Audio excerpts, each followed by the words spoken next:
ఎంత వయసు వచ్చినా మానసిక పరిపక్వత సరిగా లేని బాలల పాఠశాల ఇది. ఫ్రీడమ్ ఫైటర్స్ ట్రస్ట్ ఆధ్వర్యంలో నడుస్తున్న మానసిక వికలాంగుల పాఠశాల కరీంనగర్ జిల్లా తిమ్మాపూర్లో ఉంది. ప్రస్తుతం పేరెంట్స్ మీటింగ్ ఉంది. దీనికి గత కొన్ని సంవత్సరాల నుంచి ఈ ట్రస్ట్ ఆధ్వర్యంలో గొప్ప సేవ చేస్తున్నటువంటి పరిస్థితి. చాలామంది పిల్లలను చూస్తున్నాం మనము, ఇక్కడే ఉంటున్నారు. వారికి అన్ని రకాల అభివృద్ధి కొరకు వారు తీర్చిదిద్దే ప్రయత్నం చేస్తున్నారు. ఇక్కడ పేరెంట్స్ ఉన్నారు, విద్యార్థులు, వీళ్ళకి బోధించేటువంటి ఉపాధ్యాయులు ప్రతి ఒక్కరు కూడా ఒక ముఖ్యమైనటువంటి భూమిక పోషిస్తున్నటువంటి పరిస్థితిని మనం గమనించవచ్చు. ఇదంతా కూడా ఓ సమావేశాన్ని ఏర్పాటు చేయడం జరిగింది. దీనిలో భాగంగా మనం చూస్తున్నాం. ఇది ఇక్కడ అంతా కూడా ఫ్రీడమ్ ఫైటర్స్ ఆధ్వర్యంలో నడుస్తున్నటువంటి ట్రస్ట్. ఇదంతా కూడా వీరికి సంబంధించి అయితే ఖచ్చితంగా ఉంది. దీనికి మాజీ ఎమ్మెల్యే సిపిఐ నేత చాడ వెంకటరెడ్డి గారు ఉన్నారు. వారిని అడిగి మరింత సమాచారం తెలుసుకుందాం. సార్ నమస్తే. ఇది ఎంతకాలం నుంచి మీ ఆధ్వర్యంలో నడుస్తున్నది? దీనికి ఎందుకంటే చాలా కష్టతరమైనటువంటి పని, చాలా ఇష్టంగా మనసు పెట్టి చేస్తే కానీ దీన్ని నిర్వహించడం చాలా కష్టం. వాస్తవికంగా ఇది కరీంనగర్ జిల్లా ఆనాడు దేశ స్వాతంత్ర పోరాటంలోనూ అలాగే తెలంగాణ సాయుధ పోరాటంలోనూ ప్రధాన పాత్ర పోషించింది. అనేక మంది త్యాగదనులు ఎన్కౌంటర్లో కొంతమంది మరణించినారు, కొంతమంది అనారోగ్యాలతో మరణించినారు. అయితే ఇప్పుడు నడుస్తున్నటువంటి మానసిక వికలాంగుల పాఠశాల ఆనాడు బతుకున్నటువంటి స్వాతంత్ర సమరయోధులందరూ కూడా కరీంనగర్లో ఈ సమాజానికి కొంత సేవ చేయాలి, మన వృద్ధాప్యంలో కూడా కొంత సాయం చేద్దామనే ఆలోచనతో లక్ష్యంతో కరీంనగర్ జిల్లా స్వాతంత్ర సమర ట్రస్ట్ 1989 ఏర్పాటు చేసి దీని ద్వారా ఒక మానసిక వికలాంగుల పాఠశాల నడిపించాలి. అంటే మెంటల్ రిటార్డెడ్ పీపుల్ అంటే పిల్లదలకు బరువు అవుతారు. వాళ్ళ లాలన పాలన చూడాలంటే వాళ్ళకి అసలు మలమూత్ర విసర్జన కూడా తెలియదు.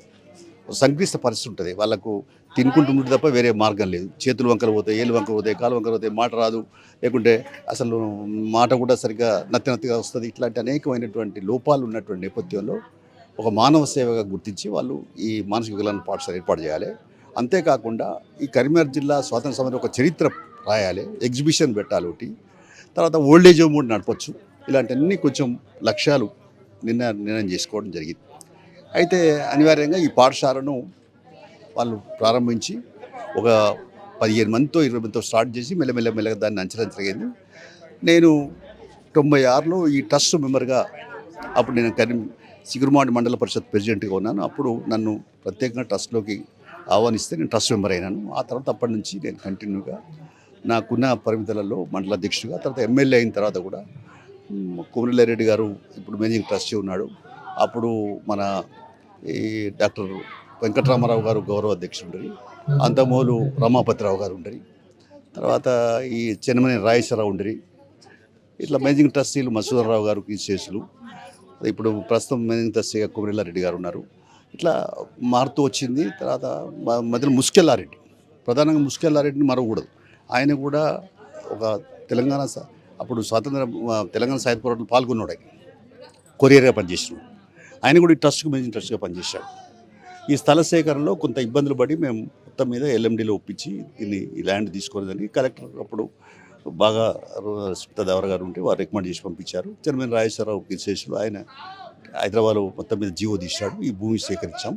ఆ తర్వాత దీనిలో అక్కడిక్కడ ఫండ్స్ ప్రొవ్యూ చేసి నానా తంటాలు పడి నేను ఎమ్మెల్యే అయిన తర్వాత దీనికి కొంత రైస్ టైప్ చేసి లేబర్కి రైస్ చేసి ఈ బిల్డింగ్లన్నీ కూడా కట్టించి జరిగింది. తర్వాత గొట్టె ఉపతి గారు మాజీ ఎంపీ, ఆయన కూడా సాయం చేసి ఆయన కూడా ఏదైతుందో ఆయన మేనేజింగ్ ట్రస్టీగా ఉన్న సమయంలో కాంపౌండ్కు ప్లాన్ చేసి, అలాగే ఒక ట్రాన్స్ఫార్మర్ ఇప్పుడు రమణారెడ్డి గారు వీళ్ళంతా చేశారు.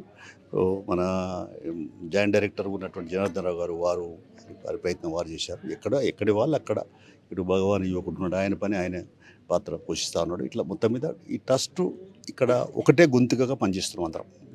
ఇక్కడ నిస్వార్థంగా, నిబద్ధతతో, నిజాయితీగా ఈ ట్రస్టు ఆశయాలు నెరవేర్చాలా, ఈ వీలైనంత వరకు మానవ సేవ చేయాలనే లక్ష్యంగానే ఇదంతా పెట్టి నడుపుతా ఉన్నాం. దీనికి ఒక బస్సు ఖండమైపోయింది, ఇంకో బస్సు నా తండ్రి పడితే అది రిపేర్ అవుతుంది. ఇప్పుడు మొన్న శ్రీనిధి బ్యాంకు వాళ్ళు 26 లక్షలతోటి సిఎస్ఆర్కి ఇచ్చారు కార్పొరేషన్స్. ఇప్పుడు ఈ పాఠశాల నడుస్తుందంటే గతంలో 2015 కంటే మొదలు మోడీ గవర్నమెంట్ కంటే మొదలు గ్రాంటీ నీడ్ వచ్చేది. ఆయన వచ్చిన కాంచెలు గ్రాంటీ నీడ్ తగ్గించినందువల్ల ప్రమాదంలో పడి 2015లో నేను ఈ ట్రస్ట్కు అధ్యక్షుడిగా ఎన్నికైనాను, చైర్మన్గా.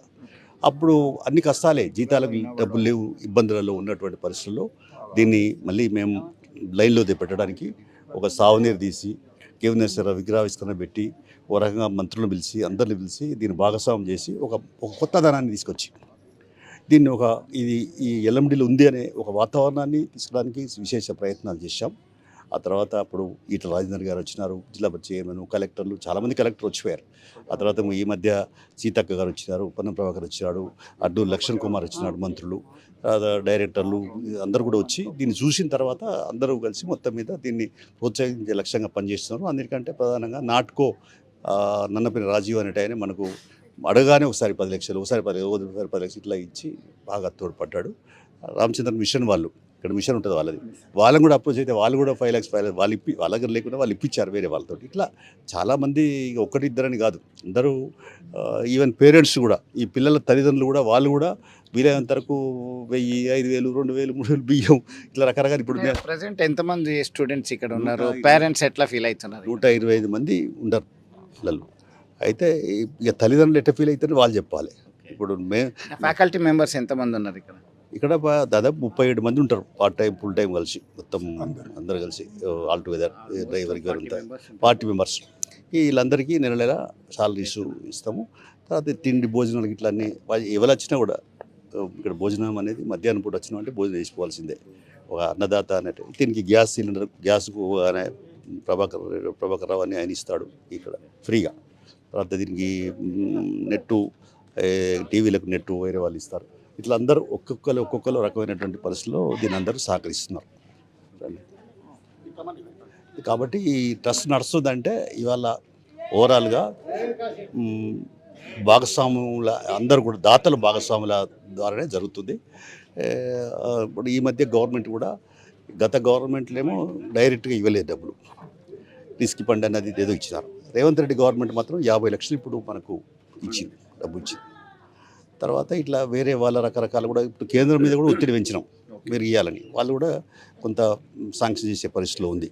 ఏదైనా దీన్ని శాస్త్రంగా నడపాలా. ఇంకా దీని లక్ష్యం ఏంటంటే ఈ కరీంనగర్ జిల్లా స్వాతంత్ర సమరయోధుల యొక్క ఆనాటి వాళ్ళ మనం ఇంకా వెలుగులోకి తీసుకురాకపోతున్నాం. ఒక ఎగ్జిబిషన్ పెట్టాలని ఒక కమిటీ ఇప్పుడే ఏర్పాటు చేసాం. ఆ కమిటీ ఆధ్వర్యంలో ఫోటోలను సేకరించి ఒక ఎగ్జిబిషన్, ఇట్లా పెద్ద హాల్ ఉంటుంది, పెడతాం. అట్లా తర్వాత ఒక చరిత్ర పుస్తకం రాయాలి. ఇట్లా ఈ జిల్లాది గతం లేకుండా వరదలు భవిష్యత్తు కాడి తరాన్ని రేయాల్సిన లక్ష్యంగా ఆలోచన చేస్తాం. మొత్తం మీద చూశారు కదా, వీళ్ళంతా కూడా ఒక ముందస్తుగా ప్లాన్తోని చిత్తశుద్ధితో పనిచేస్తున్నటువంటి పరిస్థితి. అందులో భాగంగానే దాదాపు 125 మంది పిల్లలు ఇక్కడ విద్యను అభ్యసిస్తున్నారు. పేరెంట్స్ అందరూ కూడా ఆసక్తిగా ఎదురుస్తున్నటువంటి పరిస్థితి. వీళ్ళ యొక్క కల్చరల్ ప్రోగ్రామ్స్లో కానీ పరివర్తనలో కానీ అంతా కూడా సిద్ధం చేసుకున్నటువంటి పరిస్థితి. దీనికి కార్పొరేట్ సోషల్ రెస్పాన్సిబిలిటీ కింద అలాగే రాష్ట్ర ప్రభుత్వం ఇతరత్ర ఫండ్స్ రావడం జరుగుతుంది. అయినప్పటికీ కేంద్ర ప్రభుత్వం ద్వారా సైతం మరిన్ని నిధులు తీసుకొస్తే మరింత పురోగతి సాధించే అవకాశాలు అయితే మనకి స్పష్టంగా కనబడుతుంది. వీడియో జర్నలిస్ట్ సుమంత్తో కలిసి చంద్రశేఖర్, RTV, కరీంనగర్ నుండి. Local to global news at your fingertips. మీ చేతిలో ఒక ఆయుధం. డౌన్లోడ్ రా TV app. Media legend Ravi Prakash is back.